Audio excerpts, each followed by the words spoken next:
Halo, Assalamualaikum warahmatullahi wabarakatuh. Selamat pagi Bapak ucapkan buat siswa-siswi MTS N9 Kampar, terkhusus buat kelas 8. Semoga kalian dalam keadaan sehat walafiat sehingga bisa mengikuti pembelajaran dari MTS pada pagi hari ini. Baik, langsung saja. Minggu kemarin kita udah membahas tentang terbentuknya ASEAN. ASEAN itu kepanjangannya adalah Association of Southeast Asian Nation ya. Di sini ada bendera-bendera negara yang tergabung dalam ASEAN, ada Indonesia, Vietnam, Brunei, Thailand dan lain-lain. Dan di sini juga ada lambang ASEAN, di mana lambang ini mempunyai arti masing-masing. Warna merah ini itu melambangkan tentang keberanian bagi negara-negara ASEAN. Terus warna biru itu melambangkan perdamaian.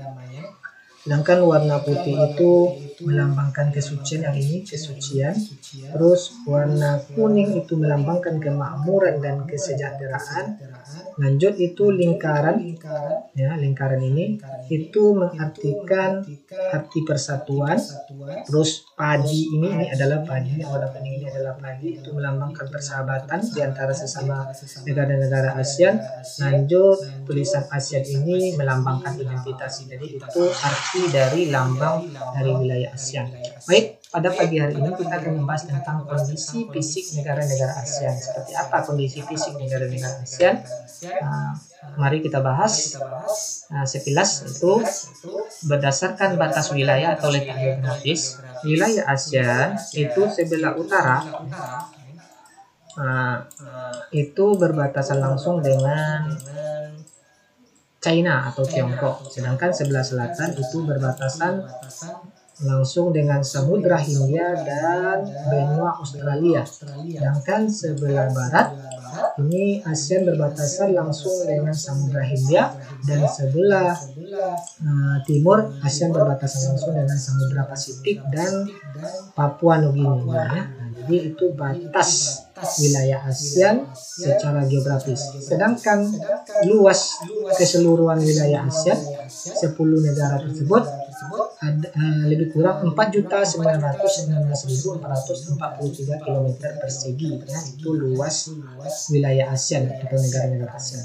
Sedangkan berdasarkan letak astronomis ASEAN tersebut, negara-negara ASEAN tersebut itu letak astronomisnya adalah 28 derajat lintang utara. 28 derajat lintang utara nih di sini. Itu 28 derajat lintang utara sampai 11 derajat lintang selatan. Itu batas wilayah ASEAN berdasarkan garis lintang, baik itu lintang utara maupun lintang selatan. Sementara garis bujur itu 95 derajat bujur timur, ya, sampai 141 derajat, ya, 141 derajat bujur timur. Itu batas wilayah ASEAN secara astronomis garis bintangnya, ya. Lanjut kita membahas tentang iklim dari wilayah ASEAN. Jadi di negara-negara ASEAN itu mempunyai iklim tropis dan subtropis, tetapi hanya satu negara yang mempunyai iklim subtropis, selainnya itu adalah tropis. Yang 9 negara ini yang saya lingkar ini, semua negara yang Bapak lingkar ini mempunyai iklim tropis, yang mana iklim tropis ini mempunyai 2 musim. Yang pertama musim panas atau kemarau, yang kedua ada musim hujan. Sementara wilayah Myanmar ini mempunyai 2 iklim. Yang di bawah ini mempunyai iklim tropis, sementara yang di atas ini, Myanmar yang di atas ini, iklimnya adalah subtropis. Subtropis ini mempunyai 4. Jadi subtropis ini mempunyai 4 musim, yaitu ada musim panas, ya, ada musim gugur, ada musim dingin, ya, dan ada musim semi, ya. Jadi ada pengecualian iklim untuk wilayah Myanmar, ya, itu iklim yang ada di Asia Tenggara atau ASEAN. Selanjutnya kita berbicara tentang bentang alam yang ada di Asia Tenggara. Jadi wilayah Asia Tenggara ini ya itu terbentuk dari 3 lempeng, dikelilingi oleh 3 lempeng.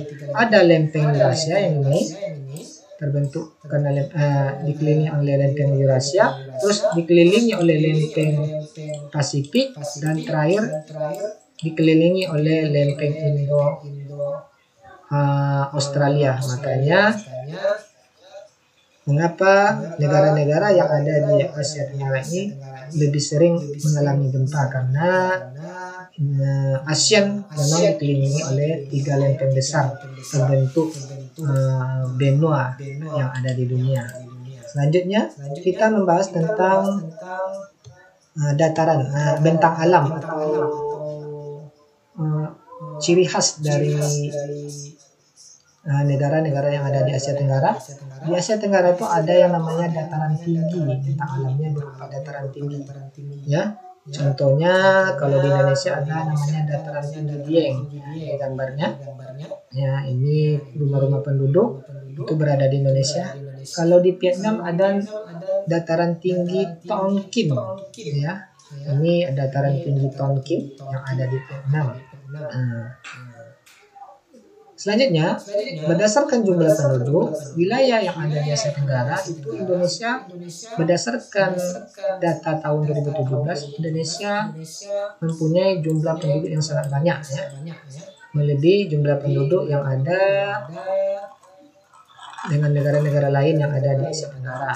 Indonesia mempunyai 263 juta penduduknya, sementara jumlah penduduk yang paling sedikit itu adalah Brunei Darussalam. Jadi total dikurangi dari Timur Leste, jadi ada jumlah penduduk di Asia Tenggara tersebut atau 638 juta lebih kurang. Itu jumlah penduduk negara-negara yang ada di ASEAN, ya. Lanjut, kita membahas tentang kegiatan perekonomian negara-negara di Asia Tenggara. Negara-negara di Asia Tenggara kegiatan perekonomiannya banyak bergerak pada bidang pertanian, khususnya Indonesia itu penduduknya banyak bergerak pada bidang pertanian. Ada juga bergerak dalam bidang pertambangan, industri, jasa, dan pariwisata. Itu kegiatan perekonomian negara-negara yang ada di Asia Tenggara. Sekarang tugas kalian untuk kelas 8, sebutkan pertama tujuan utama dari terbentuknya ASEAN. Yang kedua, sebutkan negara ASEAN yang sektor perekonomiannya bergantung pada sektor industri dan jasa. Tugas ini bisa kalian lihat. Tugas ini bisa kalian cari di LKS atau bisa searching di internetnya. Demikian dari Bapak. Tutup dengan mengucapkan Assalamualaikum warahmatullahi wabarakatuh.